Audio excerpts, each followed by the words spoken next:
un père a dîné avec le fiancé de sa fille, et a décidé qu'elle ne l'épouserait pas.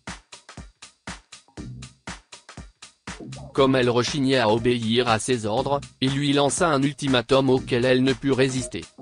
« Je vais l'épouser, père, que tu le veuilles ou non. » Cette déclaration est suivie d'un silence qui dure plusieurs minutes. Puis il est rompu. « Tu vas faire ce que je dis ou tu cesseras d'être ma fille », a-t-il dit. Cet homme s'appelle Aaron Martin, il est le mari d'une femme magnifique nommée Bess et le père d'une fille magnifique nommée Nancy. Aaron était un homme riche qui fabriquait des tonneaux pour des usines célèbres de Louisville, tandis que sa femme restait à la maison comme femme au foyer à plein temps. Même si elle est un peu conservatrice, leur famille a toujours été heureuse. Cependant, tout a changé après le départ de Nancy pour l'université. Depuis son plus jeune âge, son père lui a toujours inculqué l'importance du travail acharné.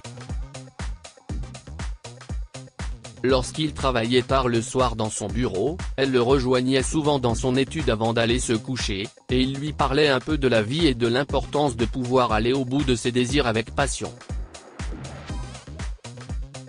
Sais-tu pourquoi un lièvre est parfois plus rapide que le chat sauvage qui le poursuit ? A demandé un jour Aaron à Nancy, lors d'une de leurs discussions. Parce qu'il a de longues jambes ? A demanda-t-elle. Non citrouille, si est-il parce qu'il court pour sa vie.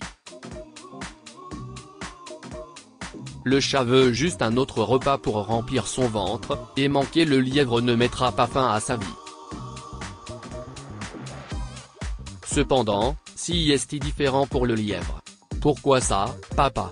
Parce que contrairement au chat, le lièvre court pour sa vie.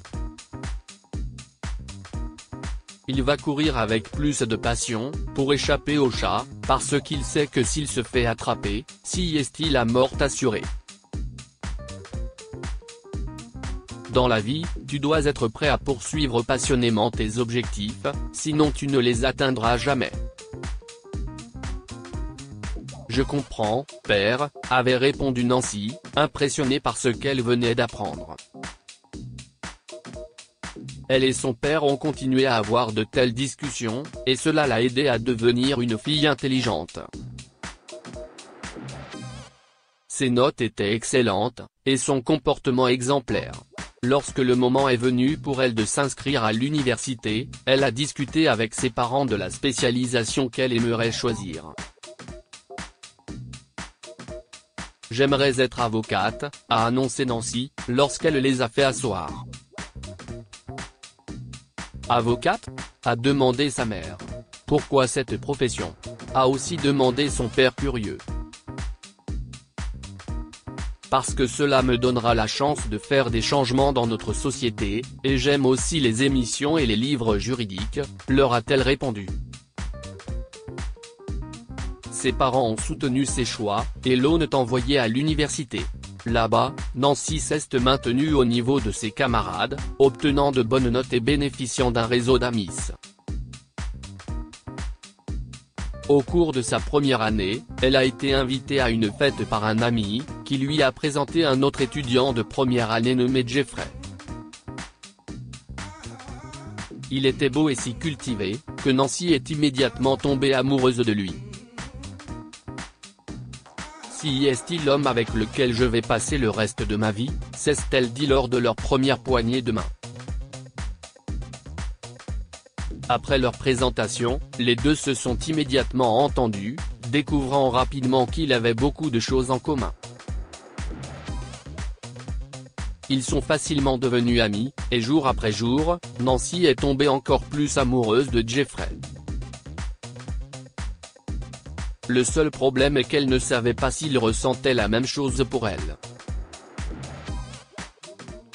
Il était introverti, et elle savait combien il aimait garder ses émotions sous silence. À la fin de leur première année, l'école a fermé pour les vacances afin que les étudiants puissent se rendre chez eux. Jeffrey est parti un jour après, mais pas Nancy. Elle était folle d'amour, et ne pas savoir ce qu'il ressentait ne rendait pas les choses plus faciles. Après y avoir réfléchi toute la journée, elle a fait ses valises et a parcouru plus de 130 miles pour rejoindre Jeffrey. Même si elle n'était jamais allée chez lui auparavant, elle l'a trouvé assez facilement, parce qu'elle avait déjà harcelé le garçon par le passé, pour qu'il lui donne des descriptions de sa maison. Elle a frappé à sa porte, et elle a été accueillie par sa mère, Deborah, qui connaissait déjà Nancy puisque son fils l'a présentée comme son amie dans le passé. « Nancy ? Que faites-vous ici ?» a demandé la femme, l'air choqué et heureux de la voir. « Je suis ici pour voir votre fils, Deborah, nous avons des affaires inachevées, » a répondu Nancy, puis elle a entendu sa voix. « Qui est à la porte, maman ?» a-t-il demandé. À ce moment-là, Nancy a été introduite, à la grande surprise de Jeffrey. « Comment es-tu arrivé ?» lui a-t-il demandé, alors qu'ils se fondaient dans les bras l'un de l'autre. « Je suis venu parce que j'ai quelque chose à te dire, Jeff », a-t-elle dit quand ils ont finalement cessé de se serrer dans les bras. « Qu'est-ce que c'est ?» a-t-il demandé, les yeux un peu inquiets. « Je sais que nous nous sommes rencontrés il y a un peu plus d'1 an, et je sais que je ne suis pas la meilleure personne, mais je voulais juste te faire savoir que je te trouve attirant et que j'aimerais être avec toi pour le reste de ma vie. Tu n'es pas obligé de ressentir la même chose, mais je voulais que tu saches au moins que ce que je ressens pour toi est plus qu'une simple amitié, » s'empressa de dire Nancy avant que ses nerfs ne prennent le dessus. Elle a pris une profonde inspiration après avoir dit ces mots, puis a ouvert ses yeux, qui étaient auparavant fermés parce qu'elle avait peur de voir le regard de Jeffrey. Les yeux maintenant ouverts, elle a été accueillie par la vue de Jeffrey sur son genou. « Je ressens la même chose, Nancy, » a-t-il dit. « Si est juste que je ne savais pas comment te le dire et j'avais peur que cela ruine notre amitié si je le faisais. Je t'aime aussi et j'aimerais passer le reste de ma vie avec toi. Je suis désolé de ne pas avoir de bague ou autre chose, mais pour l'instant, tu dois me croire sur parole. » C'était comme un conte de fées pour Nancy. Jeffrey n'aurait pas pu lui répondre d'une meilleure façon, même si elle lui avait écrit un scénario elle-même. Elle a été invitée à dîner, et plus tard dans la nuit, les deux tourtereaux ont fait des plans pour le mariage. Ils ont passé toute la nuit à le faire, trop excités pour dormir. Nancy a passé Thanksgiving avec la famille de Jeffrey, puis a fait ses adieux à Deborah et à ses frères et sœurs. Il était temps pour elle de rentrer à la maison avec la bonne nouvelle. Et son futur mari. Elle a invité Jeffrey à un dîner familial, mais contrairement à ce qui s'est passé dans sa famille, l'atmosphère n'était pas à la fête. Lorsqu'elle s'est présentée à la porte avec lui, son père lui a immédiatement demandé qui il était, ce à quoi elle a répondu « Mon fiancé ». À sa réponse, il les a simplement laissés debout devant la porte ouverte, alors qu'il s'enfonçait dans la maison. « Au moins, il ne nous a pas claqué la porte au nez, » plaisante Nancy. Elle avait prévu que son père ferait des siennes. Au cours du dîner, Jeffrey et elle ont fait part de leur projet de mariage, à Aaron et à sa femme, se sont hérissés. Il ne voulait pas en faire partie. « Tu n'es pas sérieuse ?» lui a-t-il dit. « Tu as à peine 20 ans et tu ne peux pas t'attendre à ce que je sanctionne un tel mariage. Qu'est-il advenu de ton rêve de devenir avocate ?